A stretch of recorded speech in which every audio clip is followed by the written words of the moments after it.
अस्सलाम वालेकुम बच्चों। ऑनलाइन स्कूल से आप मुकम्मल तालीम हासिल करके बोर्ड का इम्तहान बराए जमात नहमो दहम बेहतर तौर पर पास कर सकते हैं। अपनी उम्र और तालीम के मुताबिक मज़ीद तालीम हासिल करें। वालिदैन से फ़ोन या कंप्यूटर पर हमारी वीडियोज़ के ज़रिए तालीम हासिल करने की दरख्वास्त करें। रोज़ाना 1 से 2 घंटे ऑनलाइन पढ़ाई करें और जब आप स्कूल जाएंगे तो आपको मज़ीद किसी मदद की ज़रूरत नहीं होगी। इस तरह पढ़ाई करके अपना वक्त और वालिदैन के अखराजात में बचत कर सकते हैं। ऑनलाइन स्कूल की कोई फ़ीस नहीं है। ज़ूम पर भी क्लासेस का फ़ायदा उठा सकेंगे।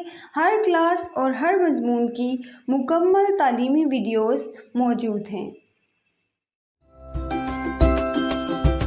अजीज़ तलबा और तालबात, फ़रूक फाउंडेशन ऑनलाइन स्कूल के ज़रिए यकसा नसाब के मुताबिक तालीम हासिल करें।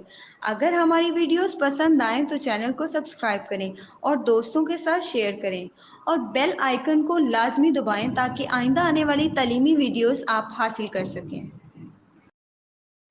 Assalamu alaikum, dear student. This is Kainat, and I am teaching you class 10th biology. The topic we were discussing was Mandel law of inheritance. Inheritance क्या होती है? एक नस्ल से दूसरी नस्ल में खुसूसियात की मुंतकली।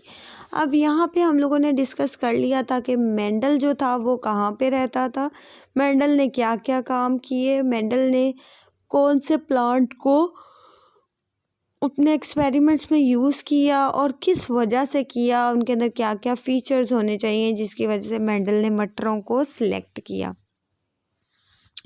अब हम बात करते हैं मेंडल लॉ ऑफ सेग्रीगेशन की। तो मेंडल लॉ ऑफ सेग्रीगेशन में क्या है? Mendel study the inheritance of seed shape first.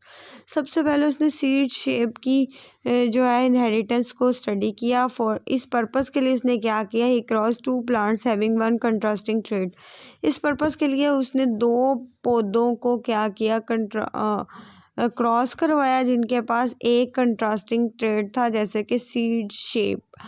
A cross in which only one trade is studied at a time. वो कहते हैं ऐसा क्रॉस जिसके ज़रिए सिर्फ एक ट्रेड को स्टडी किया जा सके एक टाइम में, उसको हम क्या कहते हैं? मोनो हाइब्रिड क्रॉस कहते हैं। Mono hybrid cross. यहाँ पे स्टूडेंट्स हमारे पास है पेज नंबर 99। तो यहाँ पे आप लोग देख सकते हैं कि डोमिनेंट ट्रेड्स है, रिसेसिव ट्रेड्स हैं। वो कहते हैं सीड की शेप है, सीड कलर देखा, फ्लावर कलर देखा। तो सीड जो है वो राउंड और रिंकल थे। सीड कलर देखा येलो और ग्रीन था, रिंकल का ग्रीन था और राउंड वालों का येलो था। उसके बाद फ्लावर कलर देखा तो रिंकल का ग्रीन कलर था और फ्लावर कलर जो है वो वाइट था। लेकिन अगर हम राउंड की बात करें तो वो सीड कलर येलो था और फ्लावर कलर पर्पल था। अब हमारे पास आता है पोड शेप, इन्फ्लेटेड, कंस्ट्रिक्टेड।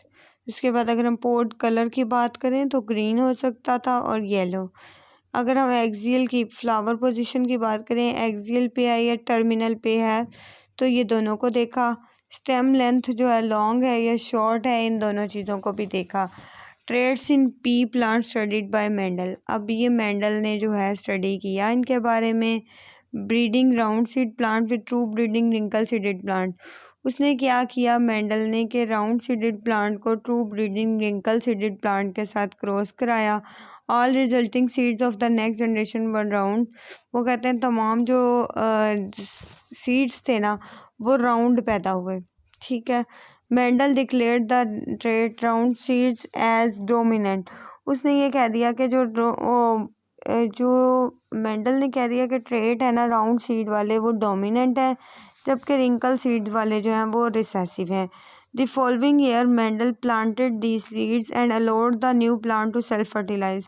वो कहते हैं उसी फॉलोइंग ईयर में मेंडल ने क्या किया? सीड्स उगाए और टाइम दिया नए प्लांट को सेल्फ फर्टिलाइज करने के लिए। एज अ रिजल्ट ही गोट, उसके रिजल्ट में क्या हुआ? उसको 7324 सीड्स जो हैं सीड्स थे, जिसमें से 5474 राउंड थे और 1850 जो है रिंकल्ड थे। 3 राउंड 1 रिंकल्ड। उसके बाद हमारे पास आता है the parental generation is denoted as P1 generation. अब पेरेंट्स की जो जनरेशन है ना उसको उन लोगों ने P1 जनरेशन से डिनोट किया।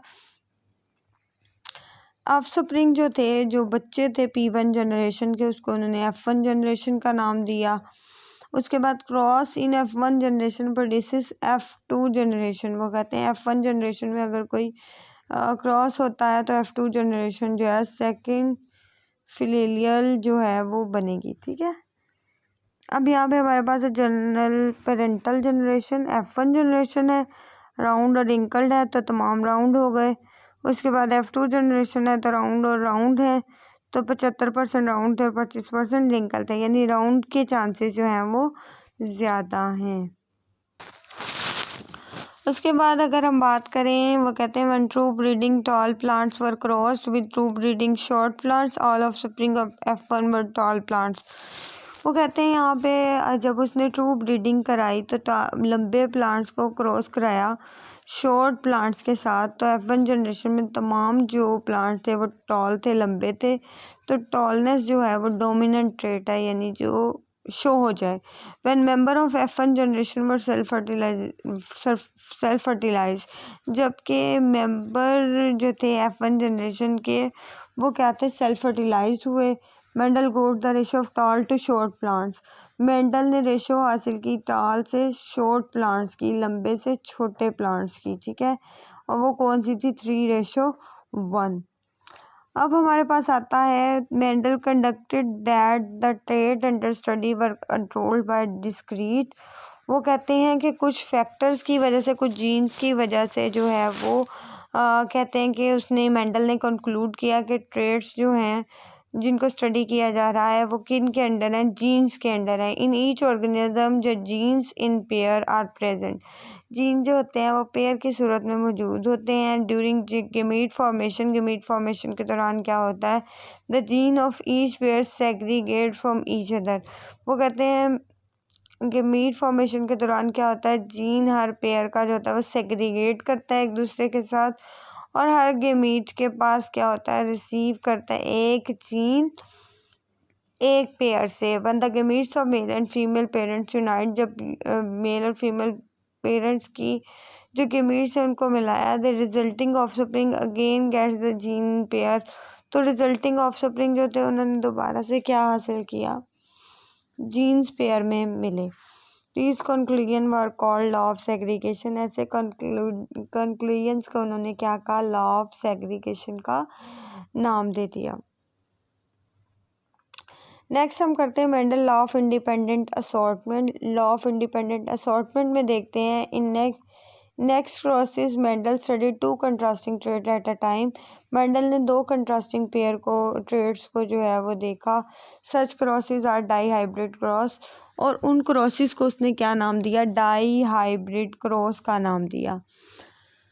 ही परफॉर्म्ड एक्सपेरिमेंट ऑन 2 ट्रेड्स, उसने एक्सपेरिमेंट्स करवाए 2 ट्रेड्स के ऊपर, शेप एंड कलर, शेप और कलर पे। The trait of round seeds controlled by allele R was dominant over wrinkled. वो कहते हैं राउंड सीड का जो ट्रेट था वो कैसा था, डोमिनेंट था रिंकल से।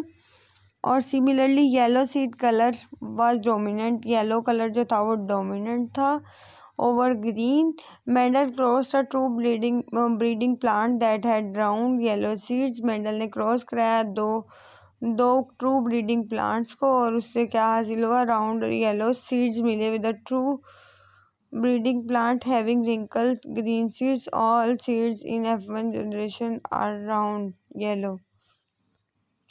अब वो कह रहे हैं कि बेशक इसमें आप याद करें सिर्फ और सिर्फ डाई हाइब्रिड क्रॉस, और प्लस आपने ये याद करना है कि मेंडल ने किस तरह से क्रॉस कराया, ट्रू ब्रीडिंग कराई राउंड सीड्स की और रिंकल ग्रीन सीड्स के साथ। तो उसके साथ क्या हुआ, अब वो देखें पेरेंटल जनरेशन है, अगर आप डायग्राम की तरफ देखें, गेमीट्स बने, F1 जनरेशन हुई, RRYY राउंड और येलो जब मिले तो वो कहते हैं उधर से रिंकल और ग्रीन मिले, तो सारे जो हमें जो रिज़ल्ट मिला वो सारे राउंड और येलो का मिला है। ठीक है, उसके बाद हमारे पास है when F1 seeds grew into plants. जब F1 सीड ग्रू होते हैं प्लांट्स में, दे वर सेल्फ फर्टिलाइज, तो वो सेल्फ फर्टिलाइज थे, खुद ही फर्टिलाइज हो जाते थे। This cross produce seeds with 4 phenotypes, लेकिन इस क्रॉस की वजह से हमें 4 फिनोटाइप्स के सीड्स नजर आए। These were 315 round yellow green seeds, जिसमें से 315 राउंड येलो ग्रीन सीड्स थे और बाकी 108 जो थे वो ग्रीन सीड्स थे और 101 जो थे रिंकल्ड येलो सीड्स थे और 32 रिंकल्ड ग्रीन सीड्स थे। तो the ratio of these genotypes was, अब रेशो देख लें तो डायग्राम में आपको ये समझ आ जाएगा टॉपिक। यहाँ पे F1 जनरेशन हुई, गेमेट्स बने, F2 जनरेशन आ गई। F1 जनरेशन में क्या हुआ, राउंड और येलो का क्रॉस हुआ, राउंड और येलो मिले, गेमेट्स बने और उसके बाद क्या हुआ, gametes from RRYY parent.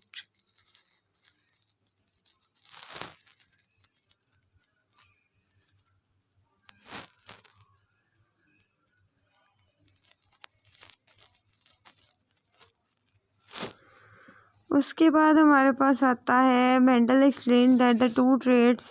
Mendel ने एक्सप्लेन किया कि 2 जो ट्रेड्स हैं, सीड शेप और seed colour, are not tied with each other, वो एक दूसरे के साथ टाइड नहीं होने चाहिए।